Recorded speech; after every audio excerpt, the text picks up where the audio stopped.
एक दिन अजय सिंह को समाचार मिले कि सिसोदा के आसपास के गांव के पास में एक डाकू लूटपाट करता है, मुंजा बड़ेचा। अमीर गया और सेना को लेके और मुंजा बड़ेचा का सिर काट के लाया।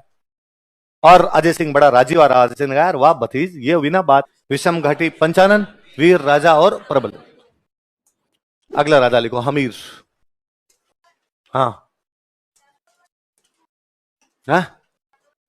अब मेवाड़ में कौन सा वंश हुआ करता था? गुहिल।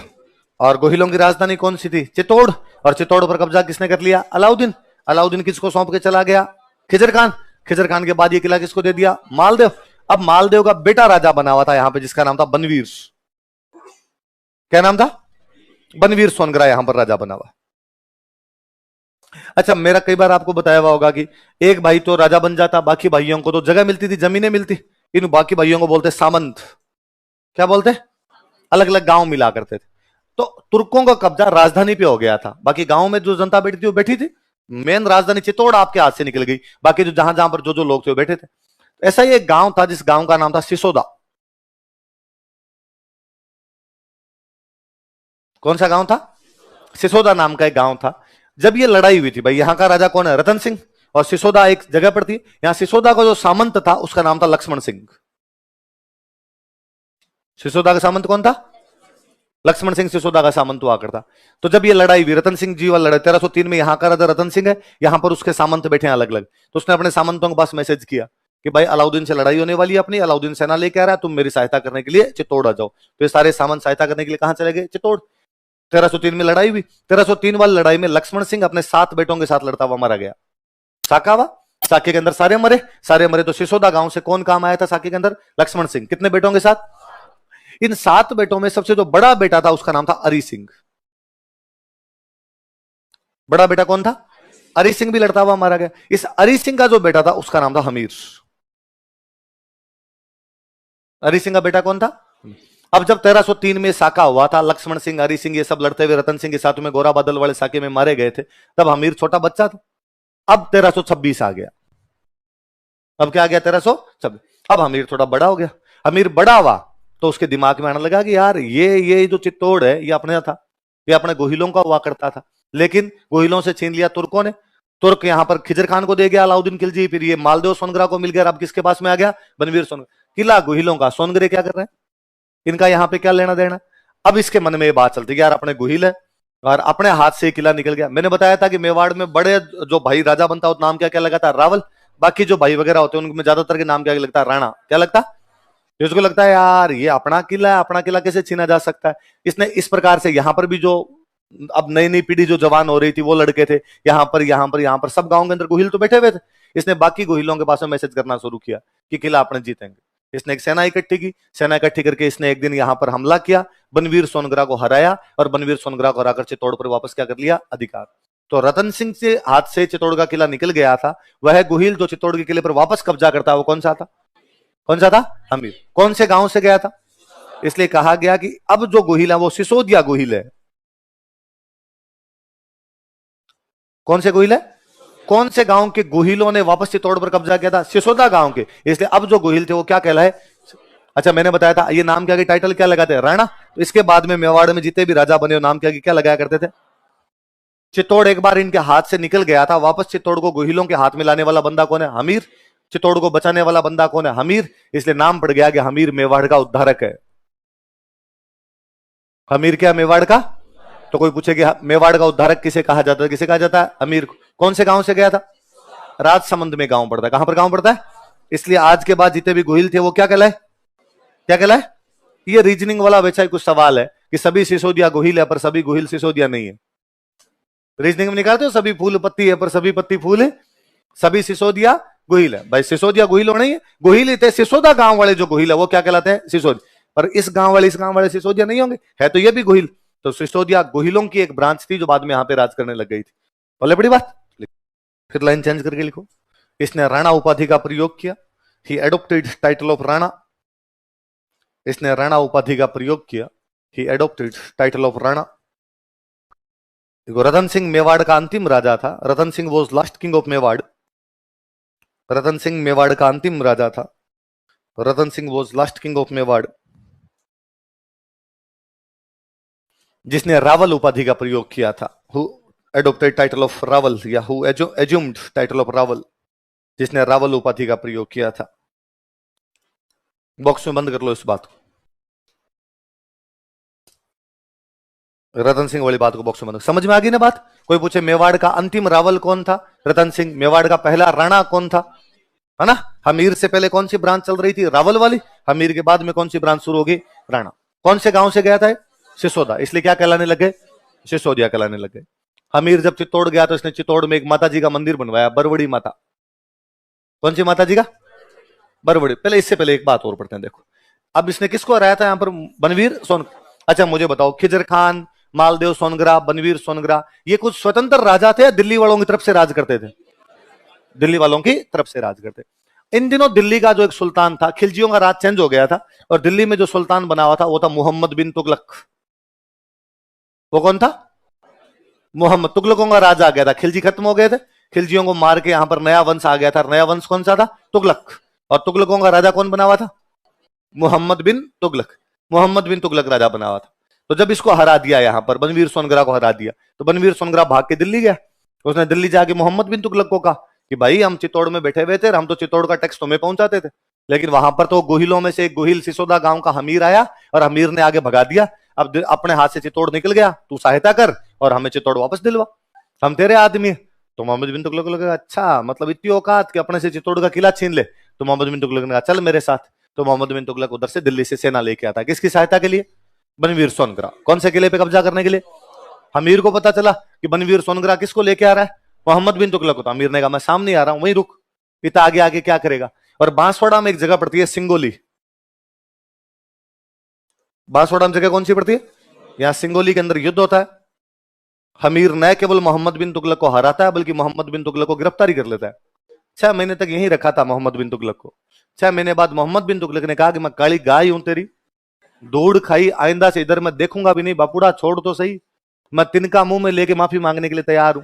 फिर उसने माफी मांगी, तब उसको छोड़ा गया था। तो हमीर ने दिल्ली के कौन से सुल्तान को हराया था? कौन से युद्ध में? सिंगोली कहां पड़ता है? देखो, सिंगोली के युद्ध में, in battle of Singoli, Singoli के युद्ध में, in battle of Singoli, Singoli के युद्ध में, in battle of Singoli, Hamir ने मोहम्मद बिन तुगलक को हराया था। हमीर डिफीटेड मोहम्मद बिन तुगलक। हमीर डिफीटेड मोहम्मद बिन तुगलक। किसको हराया था?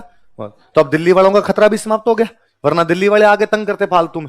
तो अब उसने यहां पर अपने एक माता जी का मंदिर बनवाया, बरवड़ी माता, या इन्हीं का एक नाम और है अन्नपूर्णा माता। क्या बोलते हैं?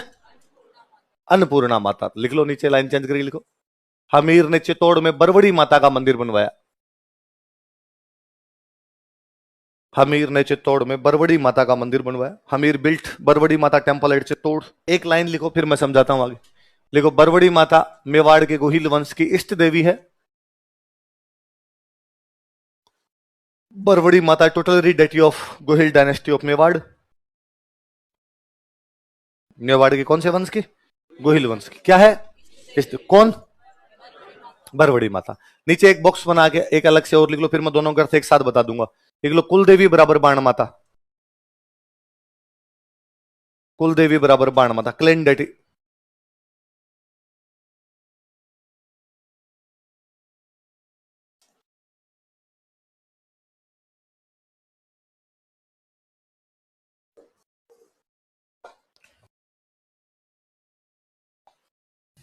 सुन लो, थोड़ी सी बात सुन लो। देखो, दो टर्म यूज में लिए हमने। एक तो हम क्या बोल रहे हैं? इस देवी, या कई जगह आपको बुक बुक देखेंगे तो वहां पे आपको एक नाम और मिल जाएगा, आराध्य देवी। क्या मिल जाएगा? एक ही मतलब होता, दोनों में कोई अंतर नहीं होता। किसी भी कुल की एक निश्चित देवी होती। मैं शुरुआत की क्लासों से आपको बता रहा हूं कि प्रत्येक व्यक्ति का कोई ना कोई एक कुल होता है, और उस कुल की एक निश्चित क्या होती है? देवी। वो तो क्या होती है? उस वंश का व्यक्ति, उस कुल का व्यक्ति, उस डायनेस्टी का व्यक्ति किसी भी जगह पे चला जाए, उनकी कुल देवी कभी भी चेंज नहीं होती। कुल देवी तो वो की वो रहती है। परंतु किसी कुल का व्यक्ति किसी जगह पे जाके रहने लग जाता है और वहां की किसी लोकल देवी को और मानने लग जाए, तो वो उनकी क्या हो जाती है? क्या हो जाती है? आराध्य देवी। आराध्य का मतलब तो पूजा करना, मतलब और किसी की भी पूजा करना लग जाए तो वो उनकी इष्ट देवी हो जाए, या कैसी हो जाए? आराध्य देवी। आप यूं समझ लीजिए कि कुल देवी एक ही होती है, इष्ट देवियां कई हो सकती है। हो सकता है मुझे 4 माता जी अच्छी लगेगी, यार इन 4 की पूजा करूंगा, तो मेरी 4 क्या होगी? इष्ट देवियां। लेकिन कुल देवी हमेशा इसका मतलब है कुलदेवी कंपलसरी होती है, इष्ट देवी ऑप्शनल है ना। कोई चाहे तो मान ले, चाहे तो ना माने। तो मेवाड़ वालों की, गुहिलों की कुलदेवी तो हमेशा ही कौन सी थी?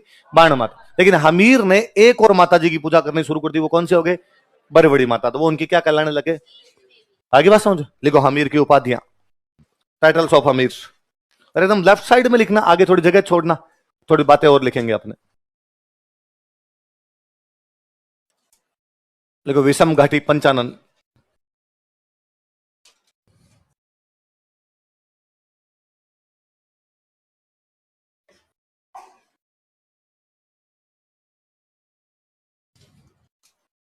दूसरी उपाधि लिखो वीर राजा।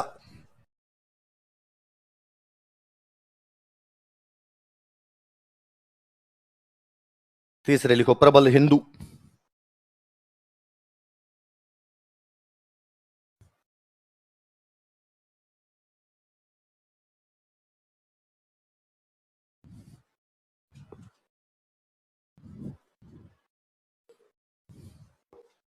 क्या क्या उपाधि बताओ देखे?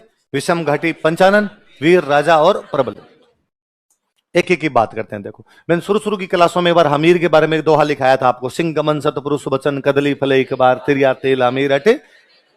तब मैंने बताया था आपको, शेर के बारे में कई बातें बताई थी। तब मैंने कहा था कि शेर के बारे में कहा जाता है कि सब दिशाओं के अंदर देख लेता है, उसकी नजरों से कुछ भी बचता नहीं है। तो हम कहते हैं शेर के 5 मुंह होते हैं। शेर कितने मुंह होते हैं भाई? सामान्य आदमी 4 दिशाओं में देख पाता है, शेर तो के ऊपर का भी ध्यान रख लेता है। उसके 5 मुंह है, एक प्रकार से 4 मुंह नहीं 5 मुंह, चारों दिशाओं में 4 मुंह से देख रहा है, ऊपर और देख रहा है। मस्तक को बोलते हैं आनंद। मस्तक को क्या बोलते हैं? रावण के 10 मस्तक थे, इसलिए रावण क्या कहलाता है? दशानन। शेर के 5 मस्तक माने गए, इसलिए शेर क्या कहलाता है? पंचानन। क्या कहलाता है? तो पंचानन का मतलब क्या हुआ? शेर। घाटी का मतलब होता है युद्ध। घाटी का मतलब, विषम का मतलब होता है कठिन। विषम का मतलब नहीं कहते, विषम परिस्थितियों में उसने ये काम किया। विषम का मतलब क्या हो गया? कठिन। अब देखो आप, कठिन युद्ध शेर, मतलब वो कठिन युद्ध में शेर के समान था।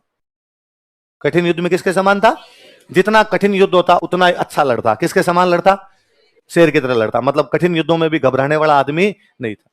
आगे हमीर के बाद में हम पढ़ेंगे, हमीर की 3-4 पीढ़ी छोड़ के आगे एक राजा बना था, उस राजा का नाम था कुंभा। क्या नाम था? और उसने राजसमंद जिले में अपने किला बनवाया कुंभलगढ़। क्या बनवाया? कुंभलगढ़ के बाहर उसने अभिलेख लगवाया। ऐसे अभिलेख जिनमें राजाओं की तारीफें होती है उनको बोलते हैं प्रशस्ति। क्या बोलते हैं? तो जब उसने कुंभलगढ़ वाली प्रशस्ति लिखवाई तो उसमें उसने लिखवाया कि मैं कुंभा, मैं इस किले का निर्माण करवा रहा हूं। फिर कहता छोड़ो रे मेरे बारे में, तुम मेरे परदादा जी को जानते हो कि नहीं जानते? मेरे परदादा जी हमीर थे, और हमीर किसके समान थे? विषम घाटी पंचानन। तो ये विषम घाटी पंचानन हमीर को जो उपाधि है, ये हमें कौन सी प्रशस्ति में मिलती है? कुंभलगढ़। कौन से में? लिखो कुंभलगढ़ प्रशस्ति के अनुसार, आगे लिख लो इसके, अकॉर्डिंग टू कुंभलगढ़ यूलॉजी। कुंभलगढ़ प्रशस्ति के अनुसार, अकॉर्डिंग टू कुंभलगढ़ यूलॉजी।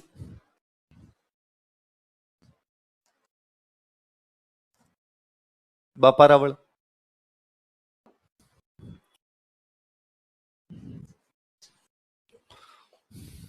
क्या लिखा?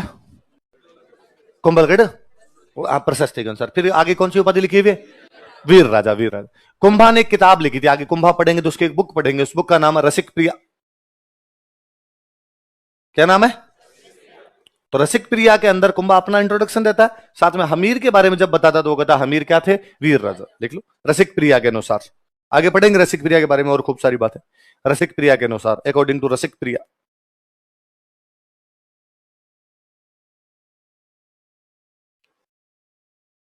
रसिक प्रिया के अनुसार, अकॉर्डिंग टू रसिक। एक उपाधि क्या उसकी? पर ऐसा कर्नल टोड कहता है। कर्नल जम्सटोड ने हमीर को क्या कहा था? प्रबल हिंदू। लिख लो कर्नल जम्सटोड के अनुसार, अकॉर्डिंग टू कर्नल जम्सटोड। कर्नल जम्सटोड के अनुसार, अकॉर्डिंग टू कर्नल जम्सटोड। किसके अनुसार? और सुनो देखो, कौन से गांव से गया था ये हमीर? कौन से गांव से गया था? थोड़ी सी एक बात बताता हूं। मेवाड़ में एक राजा बने थे जिनका नाम था कर्ण सिंह। क्या नाम था? कर्ण सिंह। कह दो इन्हीं का एक नाम और था रण सिंह।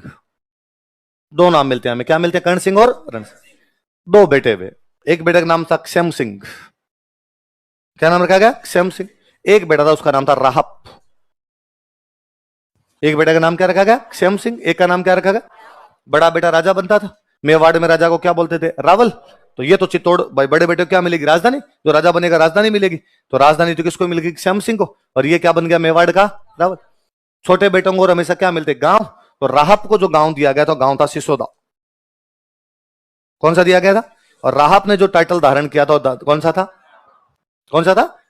अब इधर श्याम सिंह के बाद में इसका बेटा, पोता, पड़पोता, सड़पोता, लड़पोता बनते रहे।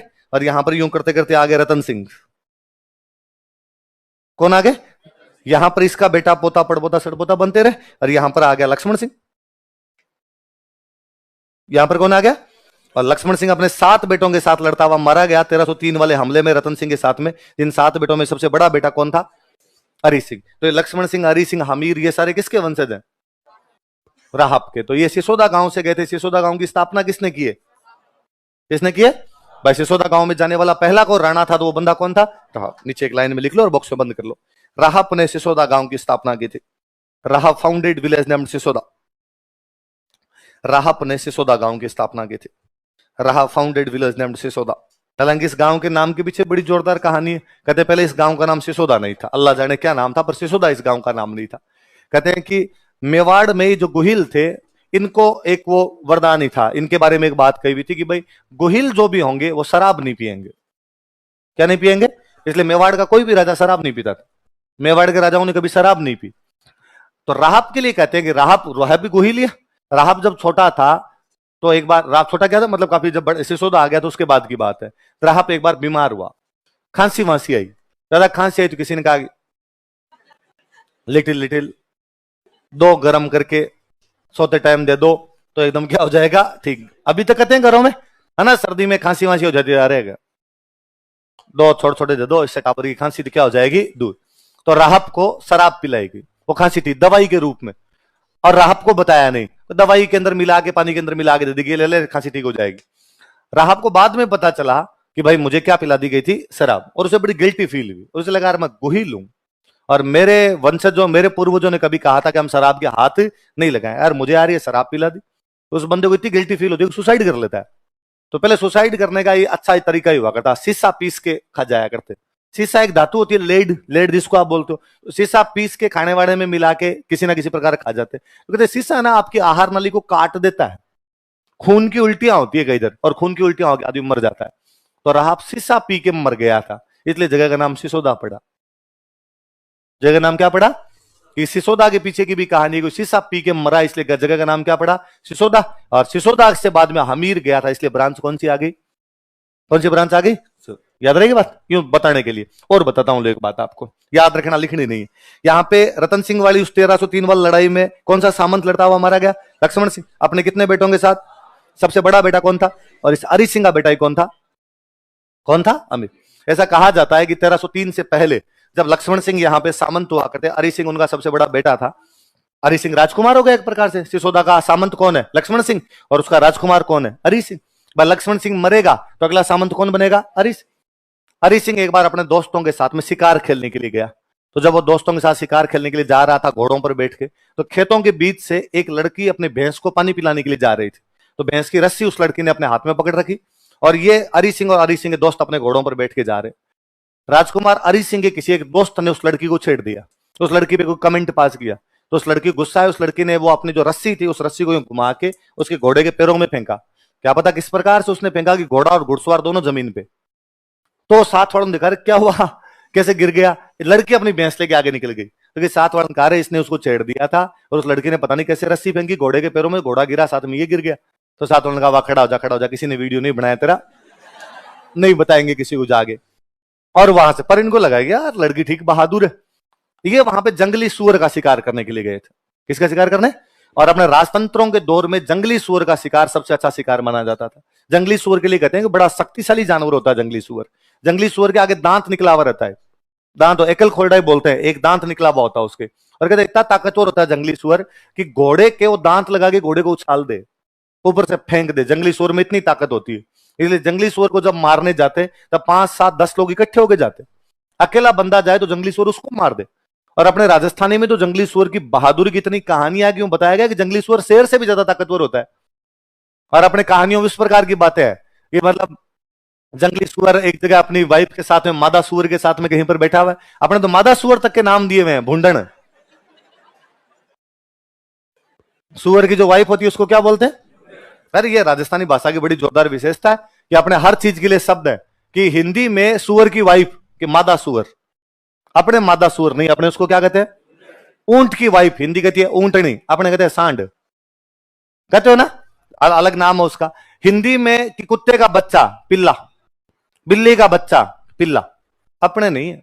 अपने कुत्ते का बच्चा कुकरियो, बिल्ली का बच्चा मिनियो, अलग वर्ड है ना। तो हिंदी तो भाषा ही नहीं है डंकी।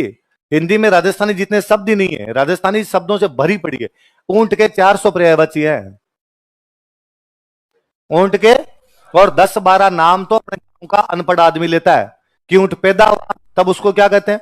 कि छोटा है टोडियो, नहीं बोलते ऊंट उसको, उस समय उसको टोडिया। कभी देखा आपने ऊंट पे छोटा सा बच्चा उसको दे ऊंट आ गया, ऊंट आ गया ना, टोडिया बोल।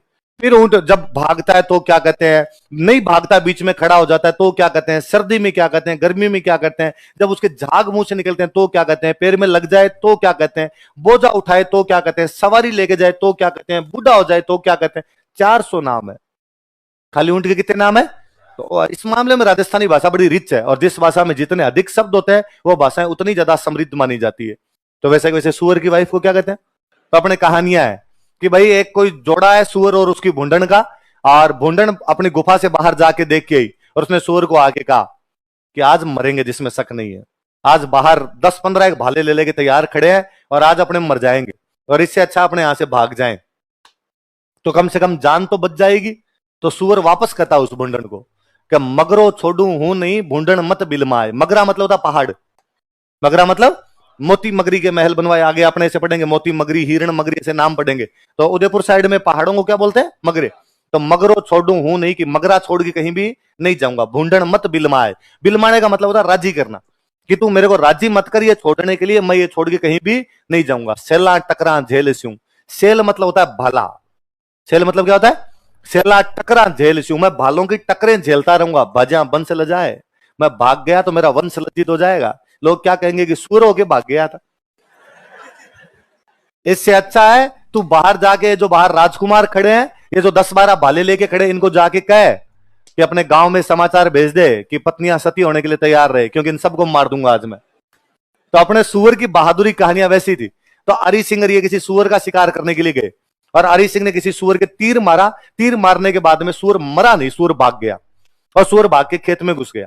तो राजकुमार हरि सिंह खेत में पीछे पीछे घुसा उसके। तो ऐसे खेत में घुसने लगा, वही लड़की, वो भैंस वाली लड़की जो दोस्त को पटक के आई थी, वो आगे तैयार खड़ी थी। उन्हें किधर जा रहा है? घोड़े समेत कहां घुस रहा है खेत में? तो उसने कहा मेरा शिकार चला गया, सुअर चला गया। तो उसने कहा तेरे सुअर की लग रखी है, तू घोड़ा लेके खेत में घुसेगा तो मेरा खेत बर्बाद हो जाएगा, फसल बर्बाद हो जाएगी। तो उसने कहा फिर मैं शिकार को कैसे पकड़ूं? तो उसने कहा तू खड़ा रहे, मैं पकड़ के ले आऊंगा। उसने कहा सुअर है, जंगली सुअर मार देगा। उसने खड़ा रहे तू, मैं डेली ये शिकार ही करती रहती हूँ यहाँ पे। वो अपना तीर कमान लेके गई, सुअर को अकेली मार के घसीट के वापस लेके आई। और हरि सिंह बड़ा राजी हुआ, और हरि सिंह ने पूछा कि ब्याह नहीं हुआ तुम्हारा? और हरि सिंह उसके पिताजी के पास गया, और पिताजी जाकर मैं सिसोदा का राजकुमार हरि सिंह हूं, लक्ष्मण सिंह का बेटा हूं, और आपकी बेटी से शादी करना चाहता हूं। अब बेचारा गरीब किसान, उसकी क्या औकात थी कि हरि सिंह को मना करे। उसने कहा साहब आज ही ले जाओ। हाथों हाथ किए फेरे, 5-7 दोस्त आए हुए थे और भेज दिया। पर हरि सिंह को अपने पिताजी से डर लगे। हरि सिंह लेके तो आ गया, फिर हरि सिंह को लगा यार पिताजी को बता दिया तो पिताजी कहेंगे यार यूं मतलब चलता ही कहीं से ले आता तू तो उसने बाकी परिवार को तो बता दिया, अपनी माँ को, अपने भाइयों को, उनको तो बता दिया, पर बाप को बताने की हिम्मत नहीं हुई। तो घर वालों ने, बाकियों ने कहा कि तू सिसोदा मत ला, पास के किसी गांव में, एक गांव और था भाई, आसपास में कई गांवों पर कब्जा होता है एक सामंत का, तो पास वाले गांव में तेरा अलग से घर बना के वहां रह जा तू अपने, और तेरे पिताजी को थोड़े दिन बाद में बता देंगे। तो इसने अपनी पत्नी को अलग छोड़ दिया और वहां पर उसके साथ में रहने लग गया। पिताजी ने बताया नहीं, बाकी परिवार वालों को पता ही था। वहीं पर उसी गांव में रहते हुए इसके एक बेटा हुआ, बेटे का नाम क्या रखा गया? अमीर। इन बिटवीन इतने में ये घटना घटित हुई बहुत जल्दी में, और इस घटना के अंदर 1303 वाले में इधर अलाउद्दीन का आक्रमण होता है। समाचार मिला कि हरि सिंह को, लक्ष्मण सिंह को जाना पड़ेगा। लक्ष्मण सिंह अपने बेटों को लेके गए और बेटे वहां पर लड़ते हुए मारे गए। तो हरि सिंह भी उस युद्ध में लड़ता हुआ मारा। हरि सिंह और इनका एक भाई उस युद्ध में घायल होकर वापस आ गया था, अजय सिंह। कौन वापस आ गया था? तो अब सिसोदा का सामंत आगे कौन बन जाता है? अजय सिंह। अजय सिंह सिसोदा का सामंत बना हुआ है। अजय सिंह इस बात को जानता था कि अपने भैया जो हरी सिंह थे उनके एक वाइफ और है और एक बच्चा है उनके, तो ये अपने भाई और भाभी और भतीजा जो थे उनके पास जाता है और उनको जा कहता है भाई पापा को नहीं बता पाए थे भैया, बाकी आपका हिस्सा तो है ही हमारे परिवार में और आप चलो आराम से सिसोदा रहो। तो अपनी भाभी को और अपने भतीजे को सिसोदा में लाके वहां पर उनके लिए घर की व्यवस्था कर देता है। तो हमीर अपनी माँ के साथ सिसोदा में रहता है। अजय सिंह सामंत बना हुआ है। सिसोदा का सामंत कौन है? एक दिन अजय सिंह को समाचार मिले कि सिसोदा के आसपास के गांव के पास में एक डाकू लूटपाट करता है, मुंजा बड़ेचा। क्या नाम था? मुंजा बड़ेचा नाम का एक डाकू लूटपाट करता है। तो अजय सिंह का एक बेटा था खुद का सज्जन सिंह, उसने सज्जन सिंह को कहा कि जा सज्जन जा और जाके मुंजा बड़ेचा को मार के आ। सज्जन सिंह मुंजा बड़ेचा को मारने के लिए गया, लेकिन मुंजा बड़ेचा ने सज्जन सिंह को पीट दिया। तो सज्जन सिंह वापस आया और उसने वापस आ गई डैडी पार तो नहीं पड़ी, उल्टा मुंजा बड़ेचा ने मुझे पीट दिया। हमीर भतीजा था अजय सिंह का, 11-12 साल का ही था, ये पास में खड़ा था। इसने कहा कि चाचा जी मैं जाऊं क्या मुंजा बड़ेचा से लड़ने के लिए? तो उसने कहा यार तू पहले तो कभी गया ही नहीं, टाबर हो रहा है, तेरे को तो क्या भेजे? उसने कहा पहले इस्तेमाल करें, एक बार भेज को तो देखो आप। हमीर गया और सेना को लेके और मुंजा बड़ेचा का सिर काट के लाया और अजय सिंह बड़ा राजी हुआ रहा। अजय सिंह ने कहा यार वाह भतीज, ये हुई ना बात। तो फिर अजय सिंह ने कहा कि वैसे भी यहाँ के सामंत मेरे पिताजी थे लक्ष्मण सिंह, यदि सामान्य स्थितियां होती लक्ष्मण सिंह के बाद में सामंत कौन बनता? हरि सिंह, और हरि सिंह के बाद सामंत कौन बनना चाहिए? हमीर। ये तो ठीक है कि हरि सिंह लड़ते हुए मारे गए, इसलिए सामंत कौन बन गया? अजय सिंह। बाकी हक तो यहां पर किसका? हमीर का ही है। और उसने कहा कि भाई मैं ये घोषणा करता हूं कि मैं सामंत का पद त्यागता हूं और सामंत का पद किसको देता हूं? हमीर को। मैं मेरे बेटे को सामंत नहीं बनाऊंगा, मेरे भतीजे को बनाऊंगा, और भतीजा कौन है? हमीर। तो हमीर बन गया सिसोदा का सामंत और हमीर सिसोदा से बाद में जाता चित्तौड़ और बनवीर सोनगरा को हराकर कहां पर कब्जा कर लेता है? चित्तौड़ पे। सिसोदा से गया था इसलिए क्या कहलाए? सिसोदिया। वो जो हमीर के चाचा का बेटा है, वो जो अजय सिंह का बेटा है सज्जन सिंह, जो मुंजा बड़ेचा को हरा नहीं पाया, तो वो नाराज हुआ और उसने कहा भाई ये तो मेरा था हक, तो पिताजी के बाद मेरे को सामंत बनना था, पिताजी चाचा वाले बेटे कैसे बना सकते हैं, ताऊ वाले बेटे कैसे बना सकते हैं? और सज्जन सिंह अपने पिता से नाराज होकर महाराष्ट्र चला जाता है। कहां चला जाता है? और महाराष्ट्र जाके वहां नौकरी वोकरी करने लग जाता है। उस सज्जन सिंह की महाराष्ट्र में ठीक 19वीं पीढ़ी के अंदर शिवाजी है, महाराज छत्रपति शिवाजी। इसलिए शिवाजी ने चीख चीख के कहा था कि मैं मेवाड़ का सिसोदिया हूं। मैं क्या हूं? मेवाड़ का। भाई सज्जन सिंह भी कौन से गांव से गया है? सिसोदा। सिसोदा गांव वाले सारे कौन है? सिसोदिया। तो हमीर तो चला गया चित्तौड़ और सज्जन सिंह कहां चला गया? महाराष्ट्र। सज्जन सिंह वाली पीढ़ी में कौन हुए? शिवाजी। तो शिवाजी अपने आप को क्या बताते थे? क्या बताते? तो आगे आप जब मिडिवल पढ़ोगे तब आप पढ़ोगे कि शिवाजी ने खुद को मेवाड़ का सिसोदिया बताया था, तब आप याद रखना कि बताएंगे वो हमीर के चाचा के वंशज थे। हमीर का जो चाचा था अजय सिंह, और अजय सिंह का बेटा सज्जन सिंह, और सज्जन सिंह की 19वीं पीढ़ी के अंदर कौन हुए थे बाद में? याद रहेगी बात? चलो अगला।